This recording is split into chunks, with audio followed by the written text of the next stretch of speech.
You're watching CRE Radio and TV. I'm your host, Howard Klein. Just prior to the Greenbuild conference in New Orleans, which is the premier or preeminent conference for sustainability, I had the opportunity to catch up with Will Teichman, Director of Sustainability for Kimco Realty. Will and I spent some time talking about green leases. Why don't we listen to the video and see what he has to say.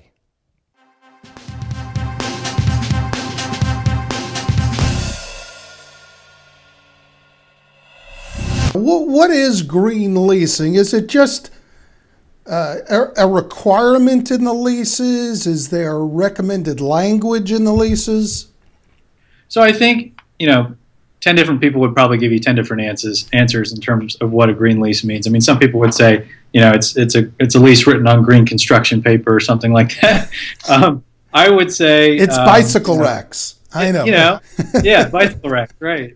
I would say, my personal philosophy on this is that there is no such thing as a green lease. Just like there's no such thing as a truly green product that we manufacture. There's always going to be some waste. There's going to be some materials and resources that are put into a product.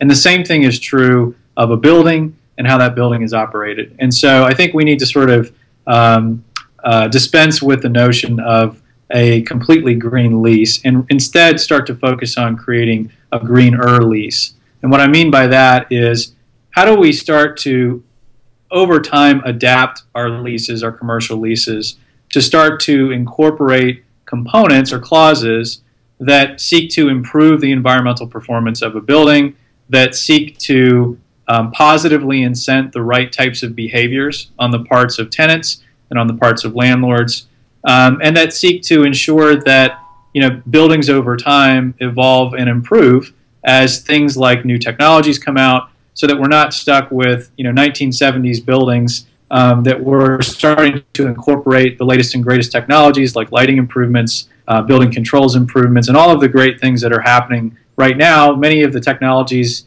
which you can see on the trade show floor at Greenbuild, for example. And so, as we started to look at the topic of green leasing at Kimco a couple of years ago, the very first thing that we did was pull a copy of our base form lease off the shelf and go through that. And we basically read through the lease with our green leasing hat on, so to speak. And we went through all the different clauses of that lease and tried to identify, is this an area that has something to do with the topic of green? Is it a resource issue? Is it a materials issue in the building? Is it an issue around capital improvement projects, retrofits to the building?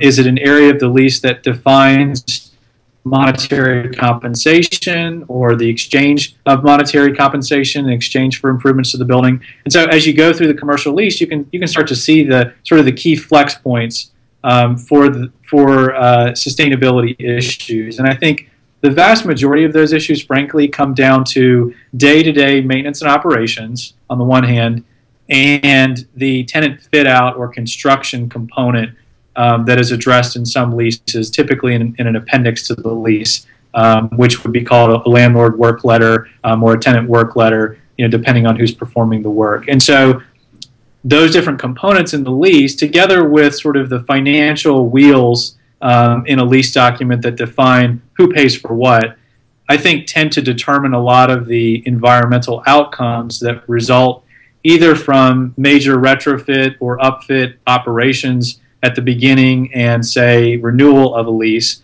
or just the day-to-day life of what happens in a lease space with a tenant operating their business in that space. For more information about our sponsors, click on the highlighted links. If you're interested in becoming a sponsor and having your logo behind me for thousands of people to see, contact me at sponsor@creradio.com or click on the highlighted link.